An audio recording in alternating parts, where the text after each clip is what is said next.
는 신종 코로나 19 이 폐렴 확산으로 말미암아 극도의 공포 가운데 있습니다. 우리 한국도 오늘 또 한 명의 확진자가 나왔다고 합니다. 위생에 관해서는 아무리 강조해도 지나치지 않다 이런 생각을 하고, 우리가 뭐 별거 있겠나 이렇게 여기지 마시고, 또 이럴 때일수록 개인 위생이라든가 이런 데 또 우리가 더 신경을 쓰시고, 또 조용히 성경 읽고 기도하면서 또 이럴 때는 또 생각도 많이 하고 묵상도 많이 하는 그런 은혜가 우리 가운데 있기를 주의 이름으로 축원합니다. 잠시 기도하고 말씀을 전하겠습니다. 사랑의 하나님, 지금 우리가 인간의 탐욕과 교만 앞에서 우리가 얼마나 하나님 앞에 두려움 없이 살았는가를 생각하면서 회개합니다. 우리는 하나님 앞에서 한낱 인생일 뿐임을 고백합니다. 우리의 발전된 과학과 문명도 전능하신 하나님 앞에서는 아무런 소용이 없음을 고백하오며, 중국에서 시작된 이 재앙을 이제는 멈추어 주시고 고통하는 사람들의 탄식과 눈물을 기억하여 주시옵소서. 또한 우리가 온 가족이 이렇게 예배당에 올라와서 예배를 드리는 이 시간이 얼마나 소중한지 기억하며 감사를 드립니다. 또 예배를 드리는 이 한 시간에 우리 성도들 가운데 하늘의 위로와 평강으로 함께하여 주옵소서. 주 예수 그리스도 이름으로 기도하옵나이다. 아멘. 이제 우리가 잠언 3장으로 넘어왔습니다. 오늘 읽은 우리 본문은 우리에게 굉장히 익숙한 그런 잠언의 본문입니다. 잠언 1장에서 9장까지 펼쳐지고 있는 내 아들아, 이렇게 시작하는 아버지 교훈 10가지 중에서 오늘 세 번째 교훈입니다. 우리가 3장 1절 우리 소리내어서 함께 읽겠습니다. 내 아들아, 나의 법을 잊어버리지 말고 내 마음으로 나의 명령을 지키라. 우리가 이제 그 잠언을 살펴본 지 얼마 되지 않았지만 내 아들아, 이렇게 시작하는 이 잠언의 구절이 이제 우리 귀에 이제 조금씩 들어오고 익숙해지고 있다, 그렇게 생각합니다. 잠언 1장 8절에도 보면 내 아들아, 내 아비의 훈계를 들으며 내 어미의 법을 떠나지 말라 그랬고요. 2장 1절도 보면 내 아들아, 내가 만일 나의 말을 받으며 나의 계명을 내게 간직하며, 이렇게 나오고 있습니다. 제가 잠언 강의를 준비하면서 우리 시대가 지금까지 인류가 경험하지 못했던 참 많은 것을 가진 시대다, 그런 생각을 합니다. 이전 세대가 상상할 수 없었던 눈부신 과학의 발전과 문명의 발전, 그리고 넘쳐나는 자본과 풍요를 우리가 누리고 있다, 그렇게 생각되어집니다. 하지만 한편으로는 우리 시대가 잠언을 잃어버린 시대가 아닌가, 그렇게 생각을 하게 되어집니다. 오늘 가정이라는 공간 안에서 아버지와 아들은 우리 시대도 여전히 함께 한 장막 안에서 살아갑니다. 하지만 우리 시대는 아버지와 아들의 대화가 단절된 그런 시대입니다. 또 설령 아버지와 아들이 사이가 좋아서 대화가 원만한 가정이라 할지라도 그 대화의 질적인 부분을 고려해 보면 아버지와 아들의 대화는, 어떤 생활의 대화는 있다 할지라도 오늘 성경이 말하는 이 잠언의 대화는 찾아보기 어려운 시대가 아닌가, 그렇게 생각되어집니다. 저는 아무쪼록 우리가 1년 동안 이 잠언을 살펴보는 가운데 우리 가정에 잠언의 언어, 또 잠언의 신앙, 잠언의 대화가 회복되어지는 그런 은혜가 있기를 바랍니다. 그래서 오늘 잠언을 우리가 묵상하는 가운데 특별히 아버지들이 가정을 이 잠언의 대화로 채울 수 있는, 그래서 언제나 아버지가 내 아들아 이렇게 말하면서 생활의 대화도 나누겠지만 하나님 앞에 여호와를 경외하는 이 잠언의 언어들이 여러분 가정에 넘쳐나는 그런 은혜가 있기를 바랍니다. 우리 2절을 우리 같이 한번 읽어볼까요? 그리하면 그것이 내가 장수하여 많은 해를 누리게 하며 평강을 더하게 하리라. 장수라고 하는 것은 인류의 오랜 복의 항목 가운데 하나였습니다. 오래 산다는 것은 분명히 하나님의 은혜임에 틀림이 없습니다. 우리 종교가 아니더라도 장수라고 하는 것은 절대자의 복이다, 사람들이 그렇게 느끼고 있습니다. 하지만 이 장수가 단순히 생물학적인 수명의 연장이라면 오늘 잠언 3장 2절은 좀 더 다른 의미에서의 장수의 의미를 우리 가운데 이야기합니다. 오래 살아도 평안이 없는 생애가 지속된다면 단순히 수명이 길다는 것만으로 어떻게 그 사람의 인생을 복된 인생이다 그렇게 말할 수 있겠습니까? 그래서 오늘 잠언 3장 2절은 장수한다는 것과 아울러 그 장수의 시간들 가운데서 하나님께서 평강도 함께 더할 것이다 이렇게 이야기하고 있는데 이것이 참 귀하게 여겨집니다. 여기에 평강은 바로 샬롬입니다. 이 샬롬은 땅의 것으로부터 이 샬롬이 주어질 수 없는 것입니다. 이 샬롬은 하나님이 우리들에게 베푸시는 긍휼인 줄로 믿습니다. 우리가 땅의 것도 우리를 평안으로 인도할 수 있는 것이 많이 있겠죠. 하지만 하나님이 주시는 이 샬롬은 이 세상에 주는 샬롬과는 비교할 수 없는 것이다 생각됩니다. 그래서 오늘 잠언은 지혜를 추구하는 자들에게 하나님의 장수의 복을 주실 뿐만 아니라 그 자신의 생애 전 가정에서 평강도 아울러 주심으로 말미암아 자신이 이 지상생활 나그네 인생길을 걸어가는 날 동안에 하나님께서 그의 발걸음마다 삶의 순간마다 평강으로 샬롬으로 위로로 함께 할 것이라고 언약하고 있습니다. 그러므로 이 잠언이 주는 지혜의 보상이라고 하는 것은 너무 아름답습니다. 왜냐하면 이것은 돈으로 사거나 획득되어 줄 수 있는 것이 아니기 때문입니다. 그러므로 이 복이 얼마나 소중한지를 아는 사람이라면 이 지혜를 추구하는 자에게 주시는 이 보상이 얼마나 복되다고 하는 사실을 깨닫게 될 것입니다. 자, 우리 3절을 같이 한번 읽겠습니다. 인자와 진리가 내게서 떠나지 말게 하고 그것을 내 목에 매며 내 만판에 새기라. 잠언은 지혜를 추구하되 이것을 단순히 한 귀로 듣고 흘리는 것이 아니라 이 잠언의 지혜가 마치 몸의 일부처럼 자신의 것이 되도록 이 지혜를 추구하라고 우리에게 교훈하고 있습니다. 여러분, 오래된 비석이 몇천 년이 지나도 그 비석에 새겨진 글자가 지워지지 않습니다. 그래서 오늘 잠언은 마음의 비석에 지혜를 새기라 이렇게 함으로써 이 지혜가 그 사람에게서 영원히 함께 하도록 그렇게 도전하는 것을 볼 수가 있습니다. 여러분, 3장 4절을 우리 같이 읽겠습니다. 그리하면 내가 하나님과 사람 앞에서 은총과 기중이 여김을 받으리라. 이것이 이제 잠언이 주는 보상인데요, 이 보상이 참 소중하죠. 여러분, 사람에게 기중이 여김을 받는 것도 쉬운 일이 아닙니다. 많은 사람들이 사람들 앞에서 인정받고 존경받고 또 좋은 평판을 받는 것이 쉽지 않지 않습니까?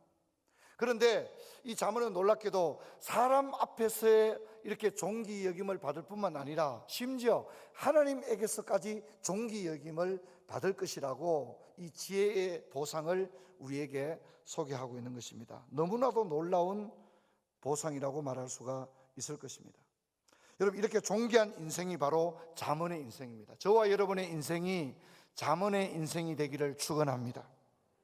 그런데 이런 잠언의 인생이 되기 위해서 오늘 본문은 세 가지 정도를 우리에게 요청하고 있습니다. 그 첫 번째가 지적인 겸손입니다. 두 번째는 물질적 겸손입니다. 세 번째는 신앙적 겸손입니다. 이것은 잠언 1장 7절에서 이야기하는 여호와를 경외하는 자에게서 발견될 수 있는 그런 신앙적인 모습이다, 그렇게 이야기할 수 있는데요, 이 지적인 겸손을 5절이 이야기해 주고 있습니다. 5절을 우리 같이 읽습니다. 너는 마음을 다하여 여호와를 신뢰하고 내 명철을 의지하지 말라. 사람이 뭘 좀 안다고 하면 교만해집니다.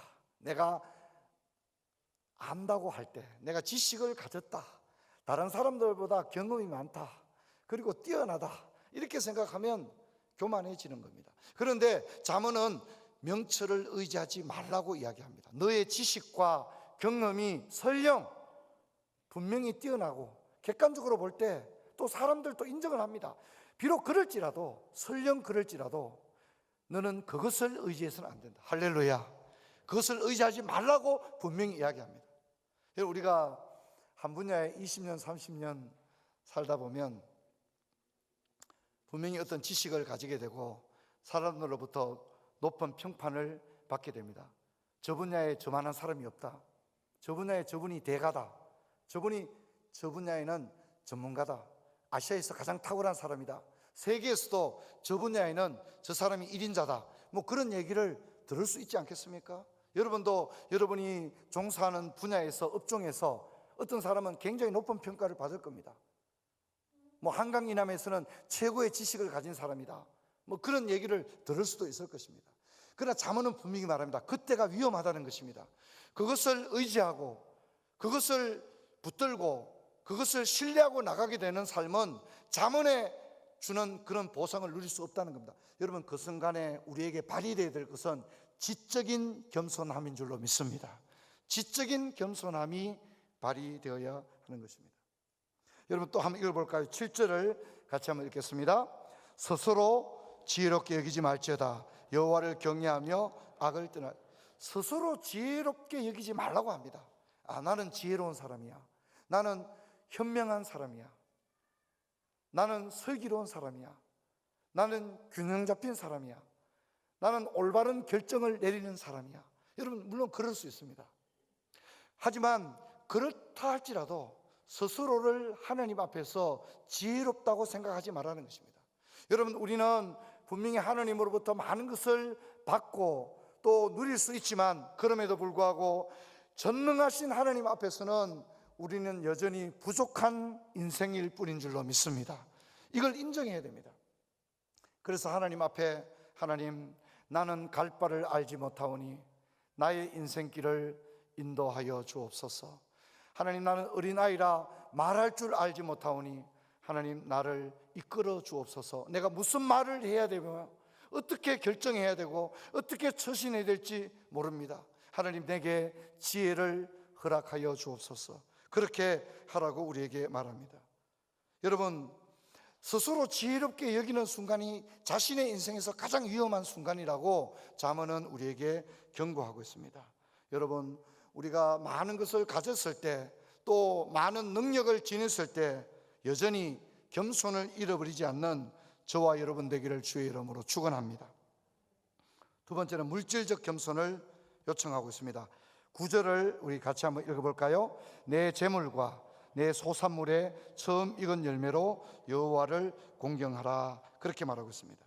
이것은 물질적 부를 하나님의 통치에 맡긴다는 것이며, 또 자신의 인생에서 경제적인 영역도 하나님의 통치로 본다는 겁니다. 어떤 사람은 교회에 와서 분명히 예배를 드리는데 어떤 영역에는 하나님을 거부합니다. 하나님, 여기는 손대지 마세요. 이건 내 인생입니다. 이건 내 겁니다. 그래서 진정한 겸손은 물질적 겸손입니다. 그래서 내가 소유하고 있는 이 모든 것도 분명히 하나님의 은혜가 아니었다면 이것이 나의 것이 될 수 없음을 고백합니다. 이것이 바로 물질적 겸손입니다. 하나님은 중심을 보시는 분입니다. 여러분, 내 돈 내가 벌어서 내가 쓴다. 여러분, 이건 굉장히 교만한 겁니다. 여러분, 우리가 숨 쉬고 이 시간 이 자리에 나와 있는 것조차도 하나님의 은혜인 줄로 믿습니다. 오늘 29번째 확진자는 이 신종 코로나와 전혀 상관이 없이 그냥 병원에 가서 치료받는 중에 의사 소견에 한번 그 폐렴 상황에 대해서 한번 체크해 볼 필요가 있다고 해서 사진을 찍었는데, 의사가 미심쩍어서 이렇게 신종 코로나 감염 여부를 조사했는데 확진자로 바로 나왔다고 합니다. 그러니까 사실 우리가 내가 뭘 안다는 것, 또 내가 신뢰하는 것, 이런 것들이 사실 여러분 그것이 완전한 지식이 될 수 없는 것입니다. 여러분, 2020년도에 이런 상황이 펼쳐지리라고는 우리가 연초에만 해도 아무도 예상하지 못했던 그런 일입니다. 그러므로 여러분, 우리가 전능하신 하나님 앞에 늘 겸손한 저와 여러분 되기를 주의 이름으로 축원합니다.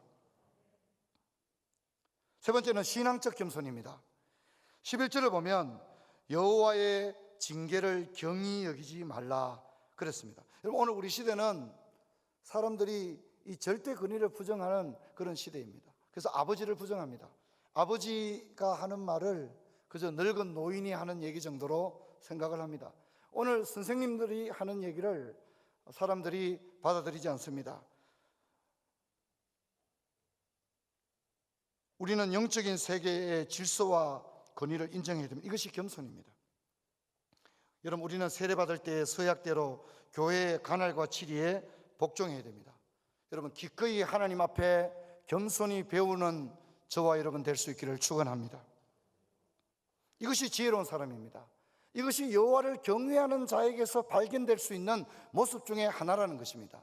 그런데 많은 사람들이 징계를 거부합니다. 꾸지람을 듣는 것을 거부합니다.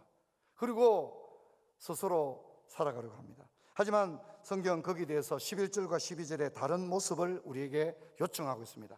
11절과 12절 우리 같이 읽겠습니다. 내 아들아, 여호와의 징계를 경히 여기지 말라. 그 꾸지람을 싫어하지 말라. 대저 여호와께서 그 사랑하는 자를 징계하시기를 마치 아비가 그 기뻐하는 아들을 징계함 같이 하시느니라. 아멘. 이게 신앙적 겸손입니다. 교회에서 설교를 들을 때 성령께서 우리 마음에 깨달음을 주실 때, 여러분, 우리는 하나님 앞에 나의 부족을 인정하고, 하나님, 나를 불쌍히 여기시옵소서, 내가 주께 범죄하였나이다. 여러분, 우리가 목사님 설교를 들을 때 성령께서 각자의 마음 속에서 때로는 깨닫게 하시고 생각나게 할 때가 좀 있다고 생각합니다. 그럴 때에 우리는 하나님 앞에 회개해야 합니다. 하나님, 내가 교만했군요. 하나님, 나의 교만을 용서하여 주옵소서. 하나님, 내가 무지했습니다. 하나님 말씀을 깨닫지 못하고 죄가 죄인지를 알지 못하고 내가 함부로 행동하고 말했습니다. 하나님, 내 죄가 하나님 앞에 너무나도 큰 것을 이제야 알았습니다. 하나님, 나를 용서하여 주시옵소서. 그런 태도로 나가야 합니다. 성경을 보면 이런 징계를 거부한 사람들이 있습니다. 하나님의 징계를 거부하고 꾸지람을 거부했던 사람이 있습니다. 대표적인 사람 중에 하나가 사울입니다. 사울은 여러 번 경고를 받았습니다. 사무엘로부터 여러 번 경고를 받았습니다. 하지만 사울은 회개하지 않습니다. 하나님 앞에 기도하지 않습니다. 하나님께 자신을 내어놓으며 하나님의 은혜를 간구하지 않습니다. 그는 오히려 자신의 이름을 높이기에 급급했습니다. 그리고 마침내 사울의 인생은 비참한 인생으로 끝이 나게 되어집니다. 엘리 제사장도 마찬가지입니다. 하나님께서 여러 번 엘리의 아들들에 대하여 경고했습니다.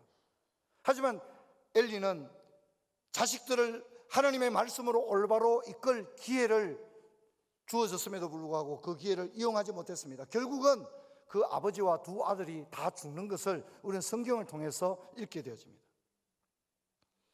여러분, 성령께서는 우리 마음속에 우리에게 깨닫게 하시고 우리에게 주님께 돌아오도록, 회개하도록 우리의 마음을 들어 올릴 때가 있습니다. 여러분, 그때 겸손함으로 하나님께 나갈 수 있기를 주의 이름으로 축원합니다. 하나님, 내가 잘못했습니다. 하나님, 내가 범죄했습니다. 하나님, 내가 교만했습니다. 하나님, 내가 어리석었습니다. 다 나의 잘못입니다. 내가 믿음 없었기 때문입니다. 하나님, 나를 용서하여 주옵소서. 그렇게 기도하고 나가야 할 것입니다. 이렇게 우리가 지적인 겸손과 물질적 겸손과 신앙적 겸손의 태도를 가지고 나갈 때 이것이 잠언 1장 7절에서 말하는 여호와를 경외하는 것이 지혜의 근본이요 지식의 근본이라고 하는 것이 되어집니다. 여러분, 우리가 만일 이렇게 하나님 앞에 겸손으로 나가면 잠언은 우리에게 보상하고 있다는 겁니다.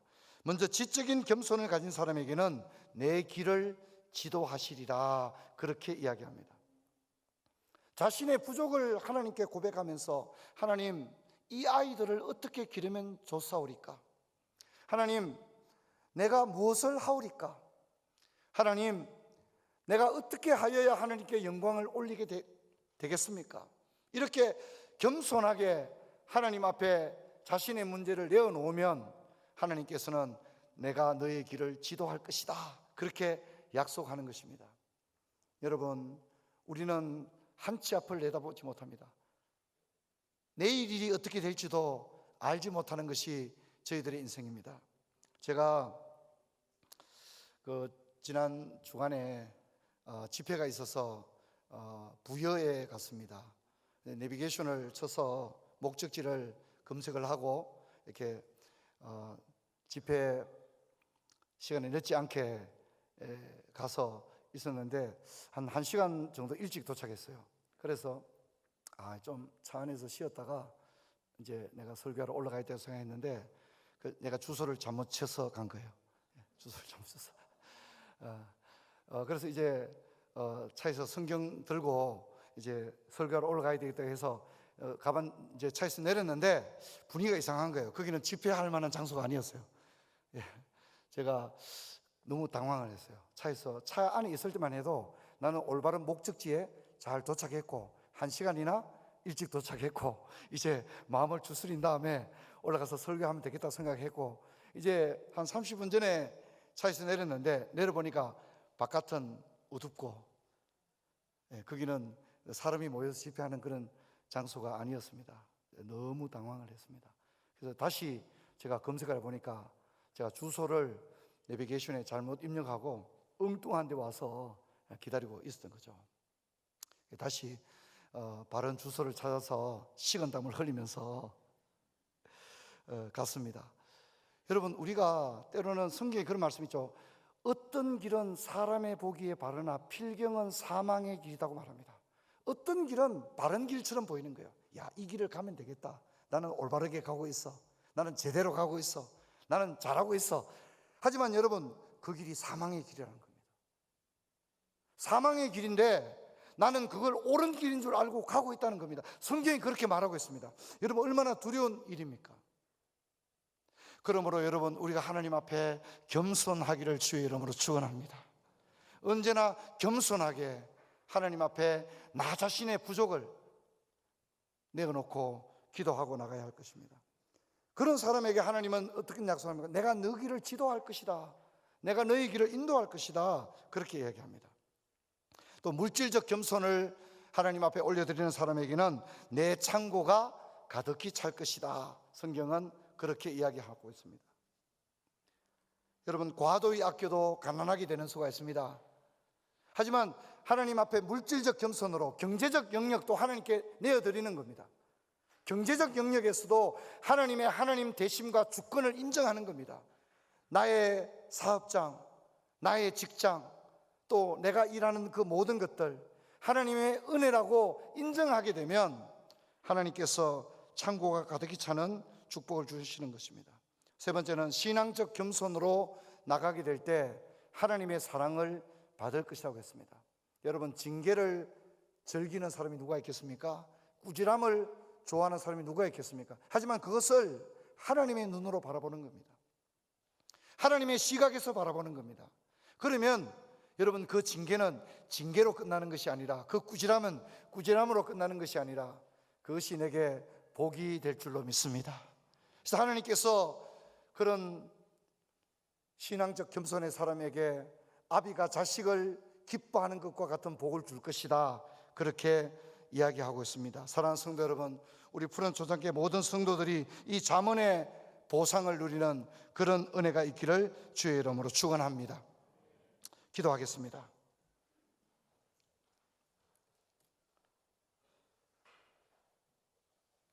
우리 자리에서 일어나겠습니다. 제가 기도하겠습니다.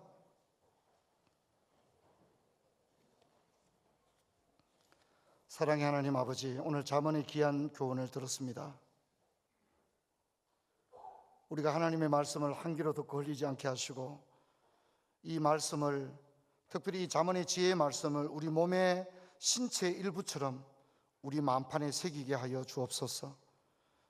이 하나님의 말씀이 마음판에 새겨져서 어떤 유혹 앞에서도 이 말씀이 흐려지지 않도록, 이 말씀으로 인해서 우리가 살 수 있도록 도와주옵소서.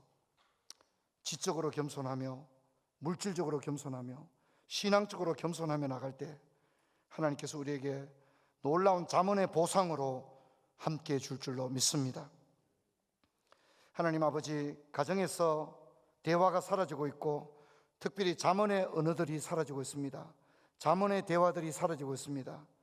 하나님, 가정에서 찬송 소리, 성경 읽는 소리가 회복되게 하시고 가정 예배가 회복되게 하시고 아버지가 내 아들아 라고 말하면서 잠언의 언어들을 아이들에게 들려주는 믿음의 가정들이 회복되게 하여 주시옵소서.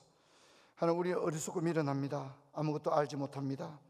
하나님, 우리가 부족할 때 하나님께 손을 내밀며 겸손히 하나님의 은혜를 구하게 하여 주시고 하나님, 우리에게 하늘의 지혜와 보상으로 함께하여 주시옵소서.